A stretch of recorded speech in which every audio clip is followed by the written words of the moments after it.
Hey guys, so if you haven't been vegan or if you're not vegan, I just want to talk about some of the emotional changes that happen. And I think these are things that are not often talked about, are not really related to food or your body or your health, but these are really some subtleties of being vegan. And especially if you're interested in emotion and connection and connecting with others, I think this is going to be worthwhile to explore. So, the first thing I want to talk about is connection, because really what being vegan is about connection, about connecting to yourself and to others.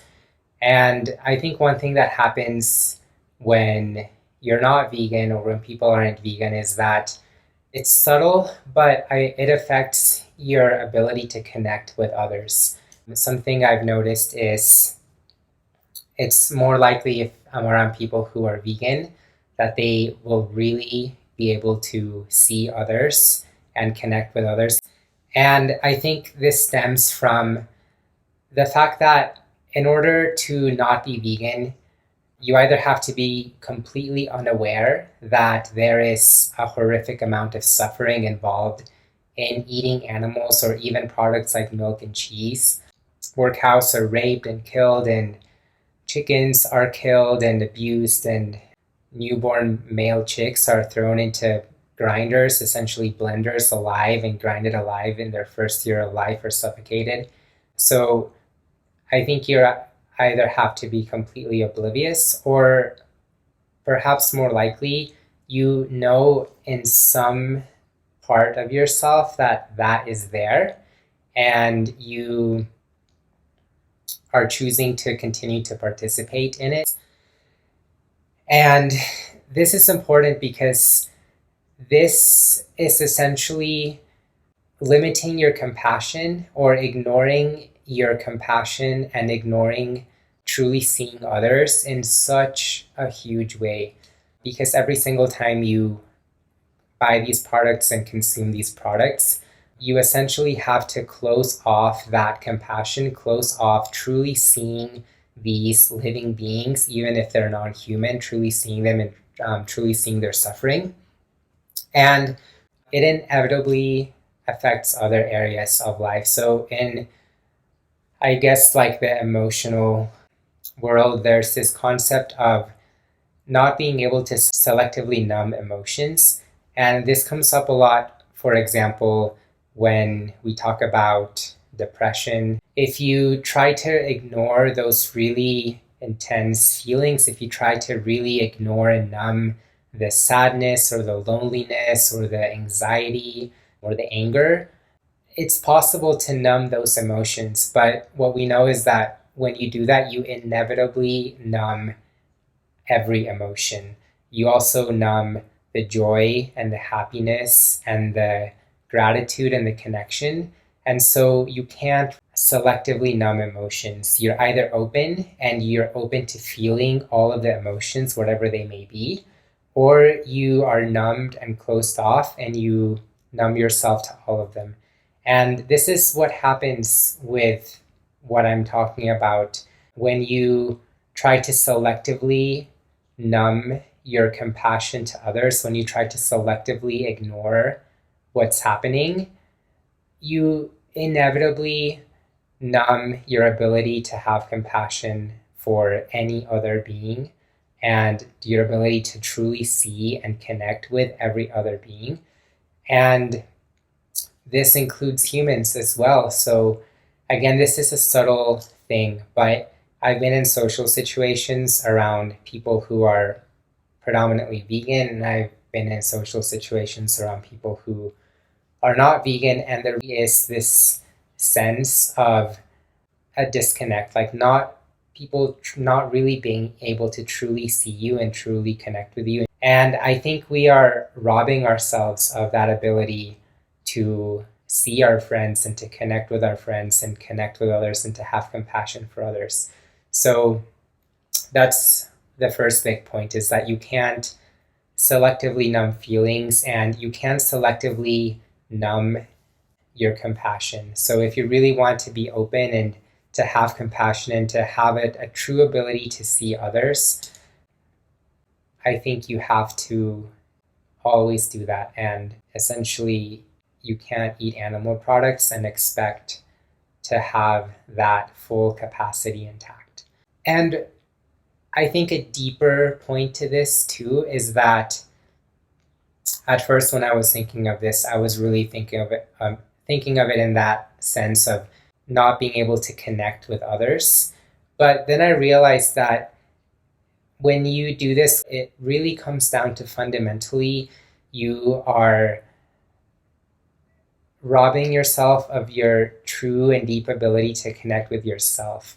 Because I think that whatever your beliefs are, whatever you think, fundamentally we have this compassion and this knowing that it feels better to be compassionate, to see others, to be kind to others. And a lot of times we don't do that, but I think we know that at some level in our beings. And I think we all share that same value system, whatever you eat and wherever you're from and whatever your lifestyle is, we have that innate compassion and love for others. So what it comes down to is that when you're eating these animal products, again, most likely you're not just completely oblivious to the suffering. At some part of your being, you know it's there. And every single time you're eating, you're essentially telling yourself that you're wrong. You're telling that inner, compassionate, kind, loving part of yourself, which knows that these actions, that this food that you're eating is causing suffering. Every single time you eat, you're telling that inner part of yourself that it's wrong. You're essentially telling your inner guidance system that it's wrong. You're just eating and or buying these things and maybe not thinking about it, but you're really every single time you're just telling yourself you're wrong, you're wrong, you're wrong, you're wrong, you're wrong, you're wrong. And it's really disconnecting you from yourself. And what's more important than knowing yourself and truly connecting deeply with yourself so that you can experience life and know your purpose and be able to connect not only with yourself but others, because connecting with yourself and understanding yourself is where your ability to connect with others comes from. So yeah, it's a shame to be in a situation where you're just continuously telling that inner part of yourself that it's wrong. And again, these are subtle things. It's not like you can't be an amazing person, and it's not like you can't be kind to humans or pets or maybe animals you see if you're eating animals. But at a really subtle and fundamental level, I think you are telling yourself that you're wrong and you are essentially disconnecting with yourself. Another thing that I wanted to talk about here is that this is related to purpose. So I think we all have a purpose, and that's one of the beautiful things about truly knowing and connecting with yourself is to know that purpose. And this doesn't have to be some grand, purpose that everybody is going to know about and you're going to be famous. Your purpose could be simple as loving yourself or loving others or loving your family or loving your child or putting whatever energy you have into the world. And no matter if it seems small from the point of view of our society, your purpose is fundamental to the movement of the world. And one concept I really like is the concept of not necessarily like you finding your purpose and you having your purpose, but I think that a nice way to think about it is thinking about it as you are here intrinsically with purpose, and in a sense, purpose has you. So whatever purpose you're here for, whatever purpose the universe and the world has for you, your actual physical body, in a sense, is a physical embodiment of that purpose. So it's not like you have to find it. You already came here with purpose. Your body is here for that purpose, and you just connect to it. You don't necessarily find it. And I think that's beautiful that you have purpose and that your actual body is the vehicle for your purpose. And related to eating animals and being vegan is that yes, animals are different, but animals also have purpose, and every individual animal is also here with purpose. And again, these purposes don't have to be some grand, crazy thing. Every single bird and every single cow and pig and chicken, they are all here with purpose. And truly, every single part of the earth has purpose, whether it's a living animal or a living plant or rainfall or a cloud or a stream. Everything is so intrinsically connected, and it's that interconnection of all things that nourishes all things, and all of those purposes go together. And one thing that's really sad and difficult to see is the way we are raising all of these billions of animals and slaughtering them, killing them every single day by the billions, all of these living beings, all of these bodies that have purpose. They are in this world, and shortly after they're here, within a day, maybe weeks, maybe a few months if it's a turkey or a pig, maybe 2 to 5 years if it's a dairy cow. They're all killed, and when we do this, we are essentially robbing so many beings of their purpose, and that has profound effects to rob so many people, animals, living beings of their purpose. And one thing that I always think about and talk about is that as a human being, and this is partly why I encourage people to think about this and I encourage people to think about being vegan, is that I know that you are not here to oppress others. You did not come into this world to oppress others. That is not part of your purpose. And a lot of us, whatever you're eating, you're working on your purpose, and that's amazing. But your purpose does not include oppressing others, and it does not include killing others, and it does not include paying for abuse. And I think it's a shame if you go your whole life, even if you achieve your purpose, to go your whole life paying for the oppression of others. I know that's not part of your purpose, and that's not part of any of our purpose, and it's something we can do something about.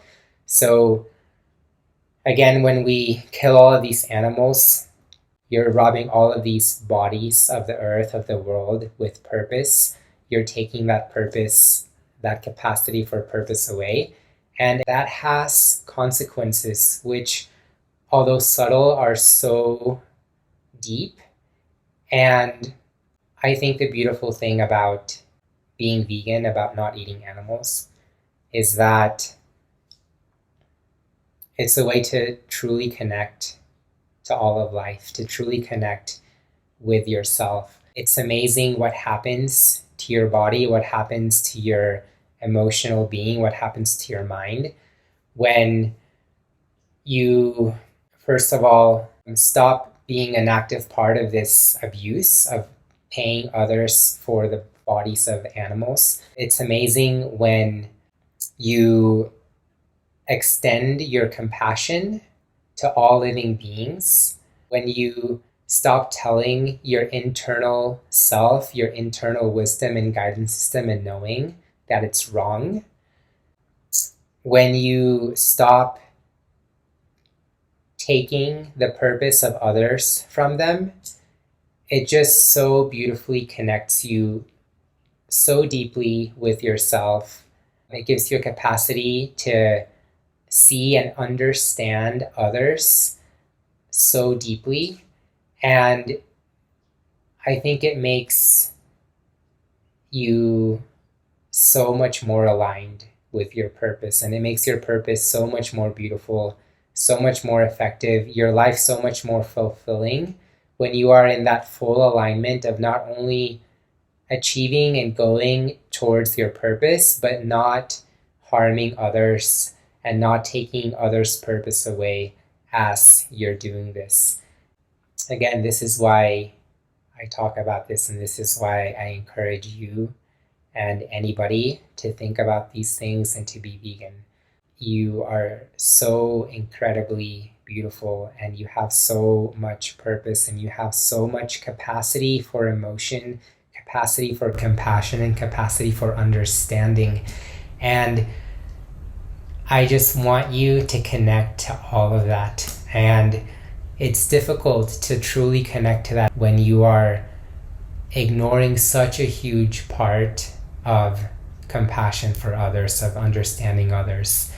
And I think when we truly connect to that, we can just experience so much more beauty, so much more joy, so much more connection with ourselves and with others. And, you know, you can go vegan for health reasons, you can go vegan for environmental reasons, you can go vegan for compassion, you can go vegan for all sorts of reasons. But these subtleties of being vegan and the way it transforms your emotion and your emotional being are so powerful and so beautiful. And this is what we are here for. So thank you for watching. Thank you for thinking of this. And I just wish for you to connect deeply. See you guys next time.